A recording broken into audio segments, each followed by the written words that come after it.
January 3, 2026. Explosions in the Venezuelan capital of Caracas. Moments later, world leaders confirmed what seemed unthinkable. The United States had launched a military operation against Venezuela, captured its sitting president, Nicolás Maduro, and brought him to U.S. soil to face charges. This is not just breaking news, it's history in motion. Today I am telling you why it happened, what it means, and how the world reacted. Backed by real reporting.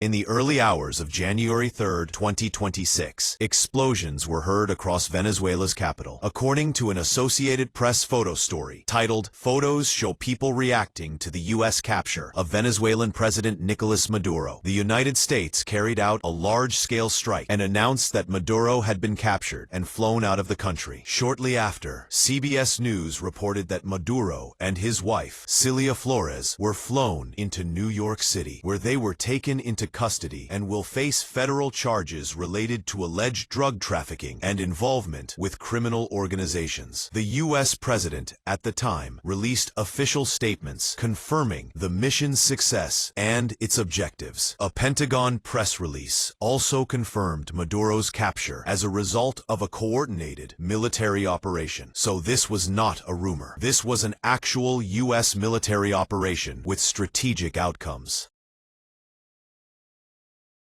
To understand why the U.S. would undertake such a dramatic operation, we must rewind years, even decades. Venezuela's relationship with the United States had been strained for years over issues of oil, governance, alleged corruption, and accusations of drug trafficking. Leaders in Washington increasingly portrayed Nicolás Maduro's government as a threat to regional security. According to reporting from AP News, in an explainer titled, "What We Know About a U.S. Strike That Captured Venezuela's Maduro and What Comes Next," the military action was portrayed by U.S. officials as targeting not just a president, but a network they allege was involved in international criminal activity. Over months preceding the strike, there had been international reporting on heightened U.S. pressure, including sanctions, seizures of ships, and other escalating tensions. This operation represented the culmination of that pressure, an extraordinary move aimed at removing Maduro physically from power.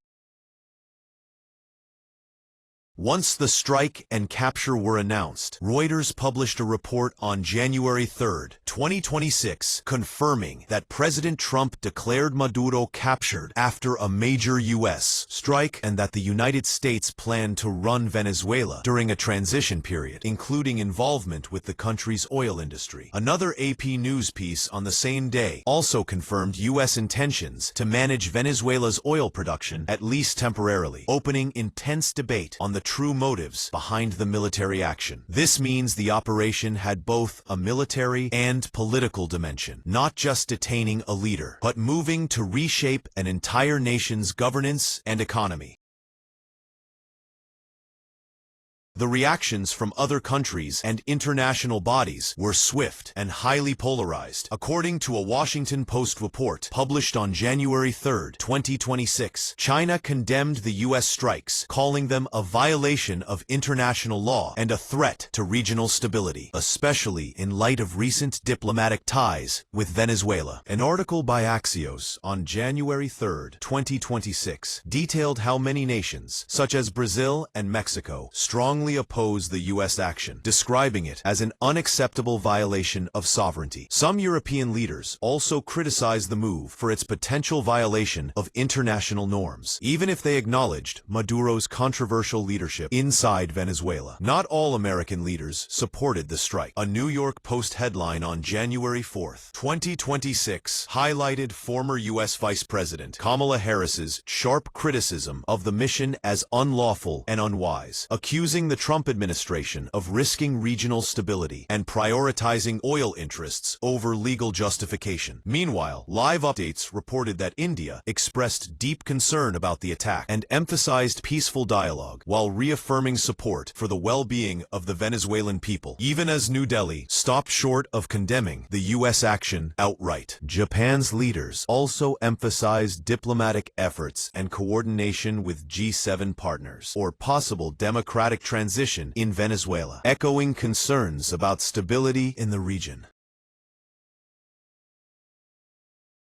This incident has raised intense debate about sovereignty, international law, and the future of U.S.-Latin America relations. And legal experts, in articles such as one from The Guardian on January 3, 2026, warned that the capture and military action may violate international law, particularly the UN Charter, and set a controversial precedent for treatment of sovereign nations. Inside Venezuela, leadership changes are already unfolding. According to constitutional procedures reported in Live Mint, Vice President Delcy Rodriguez was designated to assume presidential powers, though the situation remains deeply contested. Experience. There are also reports of casualties and military movements within Venezuela following the strikes. The world watched in real time as a sitting head of state was captured on foreign soil, flown across borders, and brought to stand before another nation's courts. This moment will be studied for decades as a turning point in geopolitics, in international law, and in how power is wielded in the 21st century. Whether you see this as justice, interventionism, or something else entirely, the consequences will echo across capitals from Caracas to Beijing, from Washington to New Delhi. Stay tuned, because in global affairs, nothing happens in isolation. Subscribe for updates, analysis, and breakdowns of what comes next.